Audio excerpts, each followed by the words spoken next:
আসসালামু আলাইকুম। শিক্ষা কোর্টে সবাইকে স্বাগতম।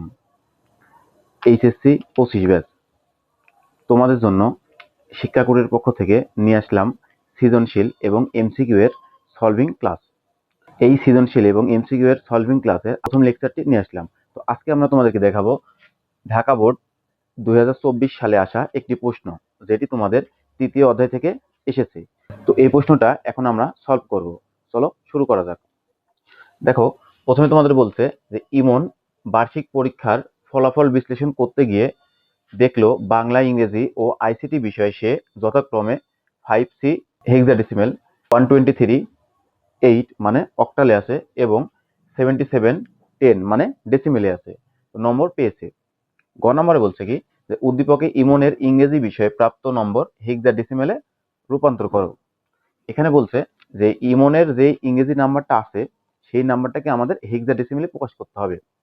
তো ইমনের নাম্বারটি কি আছে দেখো, ইমনের ইংরেজি বিষয়ে প্রথমে আছে বাংলা, তারপর আছে ইংরেজি এবং লাস্টে আছে আইসিটি। তো এখানে আমাদের ফার্স্টে যেটা আছে সেটা হচ্ছে বাংলার, মাঝে মিডিলে যেটা আছে সেটা হচ্ছে ইংরেজিতে। তো ইংরেজির নাম্বার কত আছে? 123.8। তো আমরা প্রথমে লিখবো সমাধান গ নম্বরে যে ইমনের ইংরেজি পরীক্ষায় প্রাপ্ত নম্বর এটা। এখন আমাদের এই অক্টাল সংখ্যাটাকে বলছে হেক্সাডেসিমেলে রূপান্তর করতে। তো এই জিনিসটা আমরা দুইভাবে রূপান্তর করতে পারবো। কিভাবে? তোমার যে অক্টালে দেওয়া আছে, অক্টাল থেকে তুমি বাইনারি হেক্সাডেসিমেলে যেতে হলে প্রথমে করবে কি যে অক্টাল থেকে বাইনারিতে কনভার্ট করবে এবং বাইনারি সেই মানকে হেক্সাডেসিমেলে রূপান্তর করবে। এভাবে যেতে পারো। অথবা অক্টালের এই নাম্বারটাকে আমরা ডেসিমেলে কনভার্ট করব এবং ডেসিমেল থেকে সেটাকে হেক্সাডেসিমেলে কনভার্ট করব। তো কোনটা করলে আমাদের জন্য সুবিধা? তো দেখো, ঘয়ে আমাদের বলছে কি যে ইমনের 3টি বিষয়ে প্রাপ্ত নম্বর বাইনারিতে যোগ করতে হবে। তো বাইনারিতে যেহেতু যোগ করতে হবে, তো বাইনারিতে 3টা একসাথে যোগ করা থেকে আমরা 3টাকে যদি ডেসিমেলে যোগ করি, তারপর ওটাকে যদি বাইনারিতে কনভার্ট করি, সেটা আমাদের জন্য বেশি সহজ হবে। তো যেহেতু আমার 3টা নাম্বার আমরা এখানে ঘয়ে ডেসিমেলে বের করব, সেজন্য গয়ের এই যে ইমনের যে প্রাপ্ত নম্বর সেটাকে যদি আমরা প্রথমে ডেসিমেলে কনভার্ট করি, তারপর যদি হেক্সাডেসিমেলে কনভার্ট করি, সেটা আমাদের জন্য বেশি ইজি হবে। তখন আমরা ঘয়ে এসে বলতে পারবো কি গ হতে পাই, ম্যাথটা আমাদের জন্য অনেক সহজ হয়ে যাবে। তো এজন্য আমরা করবো কি যে এই যে ইমনের যে নাম্বারটা আছে, ইংরেজি প্রাপ্ত বিষয়ে যে নাম্বার আছে সেটাকে আগে ডেসিমেলে কনভার্ট করব, তারপরে সেটাকে হেক্সাডেসিমেলে কনভার্ট করব। তো দেখো, এই যে ইমনের প্রাপ্ত নম্বর ছিল কত? যে 123 অক্টাল আছে। তো এটাকে আগে আমরা কনভার্ট করব ডেসিমেলে। এখানে আছে অক্টাল, তো অক্টাল থেকে ডেসিমেলে কনভার্ট করব। যে কোনো সংখ্যাকে যদি আমরা ডেসিমেলে কনভার্ট করতে চাই, তাহলে আমাদের একটা নিয়ম ফলো করতে হয়। সেই নিয়মটি হচ্ছে, যে কোনো সংখ্যাকে যদি আমরা ডেসিমেল সংখ্যাতে রূপান্তর করতে চাই, তাহলে আমার নিয়মটা হচ্ছে যেই সংখ্যা থেকে আমরা ডেসিমেল সংখ্যাতে যাব, সেই সংখ্যার যে ভিত্তি, ওই ভিত্তি দ্বারা প্রত্যেককে গুণ করব। যেমন এখানে আছে 123, তো 123-র 1 এটাকে গুণ করব আমরা, এই যে তার যে ভিত্তি আছে 8, সেই 8 দিয়ে, তারপর আছে 2, এই 2 কে গুণ করব তার যে ভিত্তি আছে 8 দিয়ে, তার যে 3 যে আছে তারপরে সেই 3টাকে গুণ করব তার যে ভিত্তি আছে 8 দিয়ে, এবং এই প্রত্যেক গুণফলকে আমরা কি করব? যোগ করব। এখন এই যে ডান দিকের যে ভিত্তিটা আছে সবার ডান দিকে, তার পাওয়ার কত হবে? 0, তার আগেরটাতে হবে 1, তার আগেরটাতে হবে 2। তো এইভাবে তোমাদের যতগুলো থাকবে তোমরা পাওয়ারগুলো র্যান্ডমলি সেগুলো বৃদ্ধি করতে থাকবে। তো এখন আমরা যদি ক্যালকুলেশন করি এটা, তাহলে কি হবে যে 8 এর উপর স্কোয়ার, তো কত হয়? 64 আর 1 আছে গুণ, তো 1 গুণন 64 প্লাস 2 গুণন 8 এর উপর টু দি পাওয়ার 1 মানে 80 হবে। তাহলে কি হবে এখানে? 8 প্লাস 3 ইন্টু, যে কোনো সংখ্যার উপর যদি তোমার পাওয়ার হিসেবে 0 থাকে, তাহলে সেটার মান হবে 1। এই জিনিসটা মাথাতে রাখো, তাহলে হবে 1। তো এটা যদি ক্যালকুলেশন করি, 64 into 1 64 plus 8 into 2 16 plus 3 into 1 3। তো এগুলো ক্যালকুলেশন করলে আমাদের আসে কত? 83। তাহলে লক্ষ্য করো তোমরা, আমরা যে 123 অক্টালে ছিল যেটা, সেটাতে যদি আমরা ডেসিমেলে কনভার্ট করি, তাহলে সেটা হইল কত? যে 83 ডেসিমেল। তো এটাকে আমরা লিখতে পারি 123 অক্টাল, এটা হইল কত 83 ডেসিমেল। তো তোমাকে ডেসিমেলে বের করতে বলছিল না, তোমাকে বলছিল হেক্সাডেসিমেলে রূপান্তর করতে।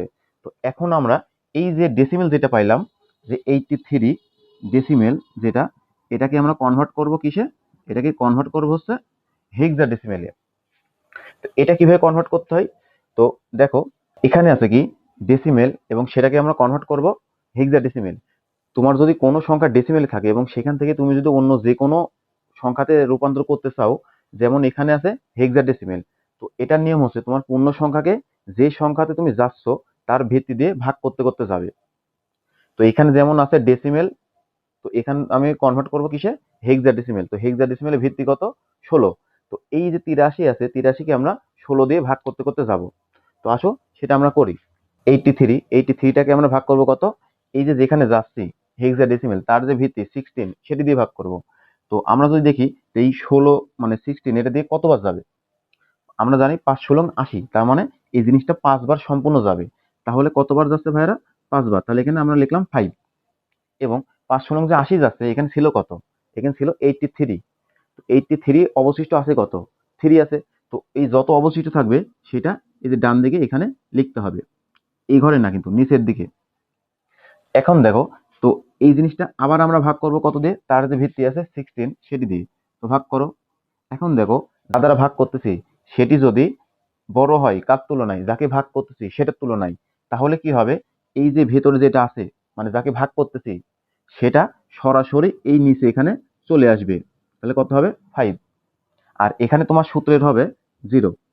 তাহলে কি বললাম, যাকে ভাগ করতেছো সেটি যদি ছোট হয় কার তুলনায়, যেটা দিয়ে ভাগ করতেছো সেটার তুলনায়, তাহলে ওই সংখ্যাটা সরাসরি এখানে বসবে এবং এই সোজা এখানে কি হবে 0। আর এগুলার অ্যান্সার করতে হয় তোমার নিচ থেকে উপরের দিকে। তাহলে এটা হচ্ছে এমএসবি, এটা হচ্ছে এলএসবি। তো এটার অ্যান্সার কত হবে দেখো, তাহলে এখানে অ্যান্সার হয় হচ্ছে 53। এটা কিসে হইলো, হেক্সাডেসিমেলে হইলো। আর এটা কিসে ছিল, এটা ছিল হচ্ছে 83 ডেসিমেল। তাহলে এই যে আমার ইমনে যে ইংরেজি নাম্বারটা ছিল, ইমনের ইংরেজি নাম্বার ছিল দেখো 123 অক্টাল। এই জিনিসটাকে আমরা প্রথমে করলাম কি ডেসিমেলে কনভার্ট করছি এবং এই ডেসিমেলটাকে পরে আবার হেক্সাডেসিমেলে কনভার্ট করছি। তাহলে আমার ইমনের ইংরেজি বিষয়ে প্রাপ্ত নম্বর হেক্সাডেসিমেলে হবে হচ্ছে 53। তাহলে অতএব এখানে লিখবে ইমনের ইংরেজিতে প্রাপ্ত নম্বর হেক্সাডেসিমেলে কত হবে 53 হেক্সাডেসিমেল। এটাই কি অ্যান্সার। তাহলে দেখো ভাইয়ারা, তোমার এই যে গ নাম্বারটার অ্যান্সার ছিল এইটা। তো এই প্রসেসে আগাবে, দেখবে তোমাদের ম্যাথগুলো একদম ইজি হবে। এখন আমরা ঘ নাম্বারটা দেখব। ঘয়ে আমাদের বলছে কি উদ্দীপকে ইমনের 3টি বিষয়ে প্রাপ্ত নম্বর বাইনারিতে কত হবে। তার মানে 3টি বিষয়ে সে টোটাল কত নম্বর পেয়েছে সেটি আমাদের বাইনারিতে কনভার্ট করতে হবে। তো সেটি করার জন্য আমরা করব কি 3টা নম্বরকেই আগে আমরা ডেসিমেলে কনভার্ট করব যদি না থাকে। আর এই ডেসিমেলের নম্বরগুলোকে আমরা যোগ করব, যোগ করার পর সেটাকে একবারে আমরা বাইনারিতে কনভার্ট করব। তো দেখো এখানে দেওয়া আছে কি যে বাংলাতে সে পাই 5C হেক্সাডেসিমেলে দেওয়া আছে। তাহলে দেখো দেওয়া আছে কি, তার আগে দেখো গ নাম্বারে কিন্তু আমরা অলরেডি পেয়েছিলাম, সেটা কি যে এই যে তোমার তার যে ইংরেজিতে প্রাপ্ত নাম্বার 123 অক্টালে আছে সেটা আমরা ডেসিমেলে কনভার্ট করছিলাম, সেটি পেয়েছিলাম কত যে 53 ডেসিমেল। তো প্রথমে আমরা লিখবো গ হতে পাই ইংরেজিতে প্রাপ্ত নম্বর 53 ডেসিমেল, এটা। এবং দেওয়া আছে কি, দেওয়া আছে বাংলায় নম্বর এবং আইসিটিতে নম্বর 77 ডেসিমেল এবং বাংলায় প্রাপ্ত নম্বর 5C হেক্সাডেসিমেল। তো দেখো ভাইয়ারা, আমরা গ হতে পেয়েছিলাম কি যে ইংরেজিতে প্রাপ্ত নম্বর 53 ডেসিমেল ছিল এবং উদ্দীপকে আমাকে দেওয়া আছে আইসিটিতে প্রাপ্ত নম্বর 77 ডেসিমেল, আর দেওয়া আছে বাংলায় প্রাপ্ত নম্বর 5C হেক্সাডেসিমেল। তো দেখো এখানে কি হচ্ছে আমাদের যে এই ইংরেজিতে আর আইসিটিতে প্রাপ্ত নম্বরটা আমার ডেসিমেলে আছে। এখন আমাদের কি করতে হবে, এই যে বাংলায় যে নাম্বারটা আছে হেক্সাডেসিমেল সেটাকে কনভার্ট করতে হবে তোমার ডেসিমেলে। তাহলে আমরা তিনটা যখন ডেসিমেল পাবো, তিনটা ডেসিমেলকে একসাথে যোগ করতে পারবো। যোগ করার পর ওইটাকে আমরা কিসে কনভার্ট করবো, বাইনারিতে, যেটা আমার চেয়েছে। তো তাহলে আমার প্রথম কাজ হচ্ছে এই যে 5C যেটা হেক্সাডেসিমেল আছে সেটাকে ডেসিমেলে কনভার্ট করা। তাহলে 5C যেটা আছে হেক্সাডেসিমেল সেটাকে আমি আগে কনভার্ট করব কিসে, ডেসিমেলে।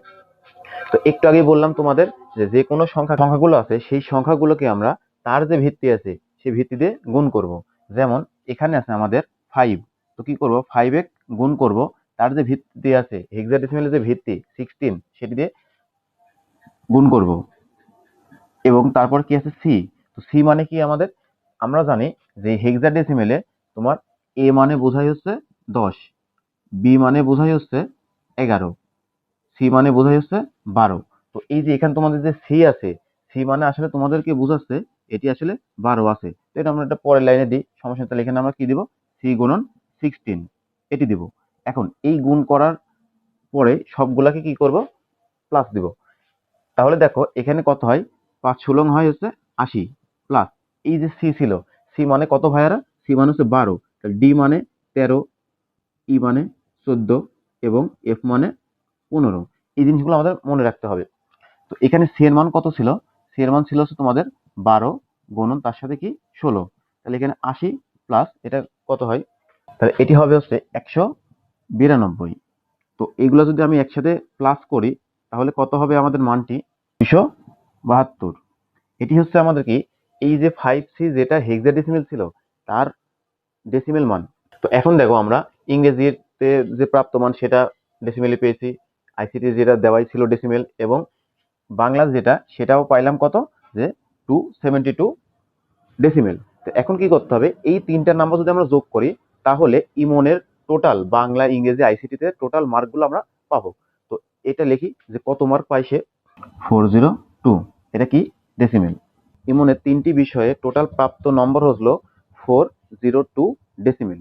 এখন তোমাকে বলছে এই সংখ্যাটিকে, মানে টোটাল এই সংখ্যাটিকে তোমার বলছে বাইনারিতে রূপান্তর করো। তাহলে এই যে ডেসিমেল আছে এই সংখ্যাটিকে এখন আমাদের কি করতে হবে, বাইনারিতে রূপান্তর করতে হবে।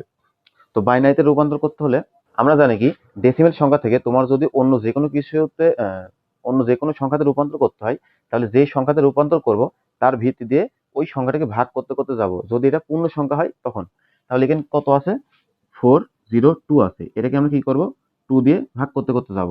তাহলে 2 দিয়ে ভাগ করলে কত হয়, 201, 201।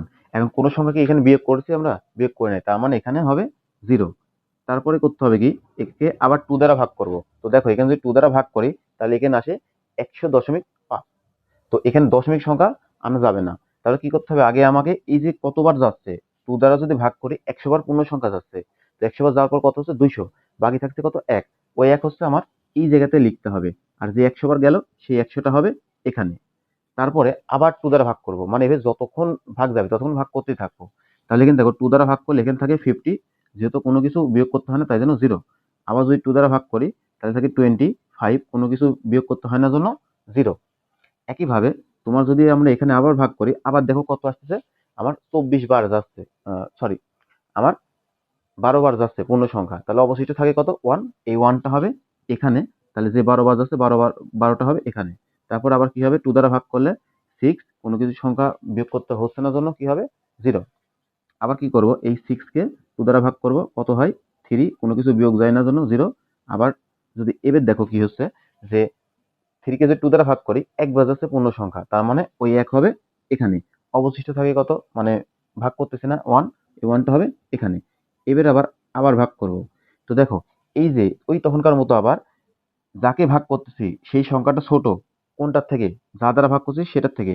তাই জন্য কি হবে, এই যে এখানে যেটা থাকবে সেটা এখানে সরাসরি চলে আসবে, আর এখানে কি হবে, 0। তাহলে এখন আমাদের কি করতে হয়, এই নিচ থেকে উপরের দিকে এগুলো লিখতে হবে। তাহলে এখানে কি হয় দেখো, 1100, 1100, 1001, 1001, 0। তো এটা হচ্ছে আমার কি, বাইনারি মান। কার বাইনারি মান, এই যে 402 ডেসিমেল ছিল এর বাইনারি মান। তো 402টা কি ছিল, 402 ছিল হচ্ছে তোমার এই যে ইমন তিনটি বিষয়ে, বাংলা ইংরেজি আইসিটি তিনটি বিষয়ে তোমার টোটাল যে মানটা পেয়েছিল সেটা।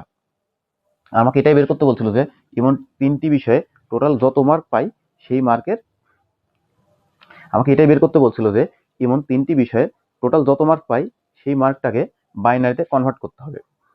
তো আমি কনভার্ট করে দেখলাম হচ্ছে এই মানটি আসে। তাহলে এটাই হচ্ছে আমার নির্ণয় অ্যান্সার। তাহলে এটা কি নির্ণয় অ্যান্সার। তোমাদের সামনে পরীক্ষার কথা চিন্তা করে আমি এইভাবে তোমাদের প্রত্যেকটা বোর্ড সলভ করে দেওয়ার জন্য চেষ্টা করব। এবং এমসিকিউ আজকে যেরকম দেখাইলাম 2024 সালে ঢাকা বোর্ডে কোনটা এসেছে 3 নম্বর অধ্যায়ের, একইভাবে 4 নম্বর অধ্যায়, 5 নম্বর অধ্যায়, মানে তোমার ঢাকা বোর্ড 24, রাজশাহী বোর্ড 24, এইভাবে প্রত্যেকটা অধ্যায়গুলো আমি সলভ করে দেওয়ার চেষ্টা করব। তার সাথে এমসিকিউ গুলো সলভ করে দেওয়ার চেষ্টা করব, যেন তোমাদের পরীক্ষাতে কোনো বেগ পেতে না হয়। এজন্য তোমরা আমাদের সাথে থাকবে, আমাদের চ্যানেলে সাবস্ক্রাইব করে রাখবে এবং ফেসবুক পেজে ফলো দিয়ে রাখবে। তাহলে ওখানে তোমরা এই ক্লাসগুলোর আপডেট পেয়ে যাবে। সেই পর্যন্ত সকলে সুস্থতা কামনা করি। পরবর্তী ক্লাসে দেখা হবে। আসসালামু আলাইকুম।